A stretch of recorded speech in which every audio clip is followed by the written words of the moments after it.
Meron tayong deck, ang tawag natin love decks. Ayan, Wow. love deck. Oo. So, ang gagawin mo dyan, pipili ka ng isa. So, may kulay green, yellow, blue. Nako, then, parang pili ka ng isa, nakakatakot tapos to. basahin mo. Sir Totoy ba to ha? Yan, Siyempre dahil ako si Big Bert, pili natin yung green. Sige, kuha ka. Which personal accomplishment are you most proud of? And why? Yun. Siguro yung pagtanggap ng sarili. Dahil sa pagtanggap ko sa sarili ko, wala ako ngayon siguro sa hindi ko mababag yung role ni Big Bird. Oo. Kasi dati palagi akong nagkakaroon ng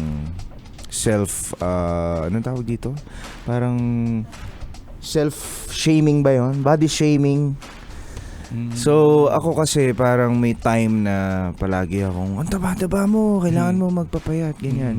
May time naman na pumapayat naman ako. But bumabalik ako sa ganito, medyo malaki talaga yung built naming family. So kailangan talaga gawan mo ng paraan para pumayat ka, di ba? Tama. Pero akalain ba natin na itong ganitong heavyweight ay magkakaroon ako ng isang napaka gandang oportunidad na magkaroon ng napakalaking show. Yan. And ngayon, ang dami ko rin natutunan na-accomplish ko to, 'di ba? Yung Voltes 5. Matagal ko ng pangarap namin ng nanay ko. And unti-unti nakakamit ko yung mga pangarap namin dalawa. And ang dami kong natutunan actually of kung paano mahalin yung sarili.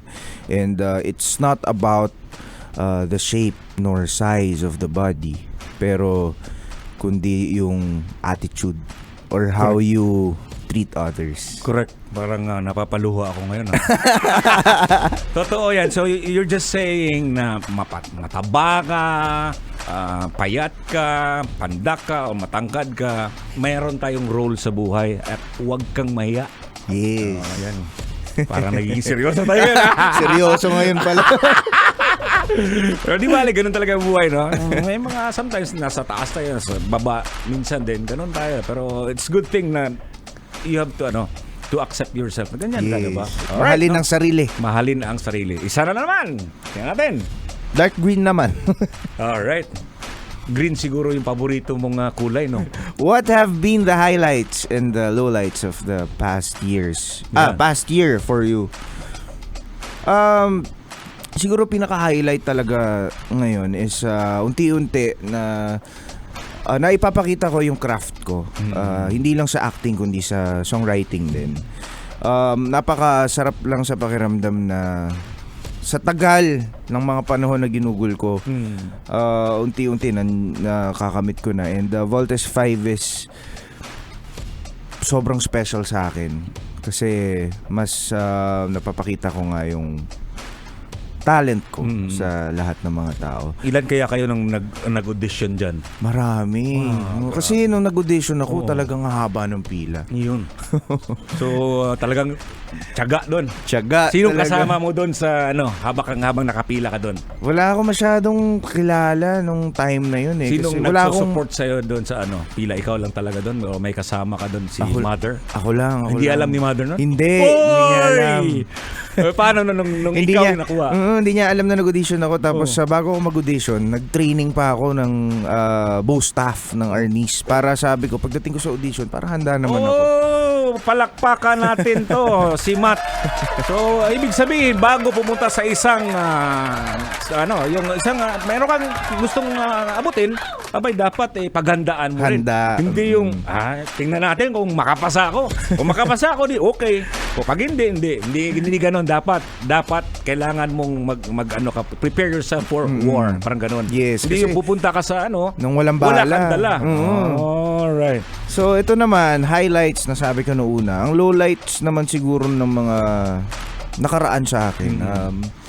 Siguro nung 2016 when I won in Itbulaga, I was the grand winner of Spogify featuring Singing Bass.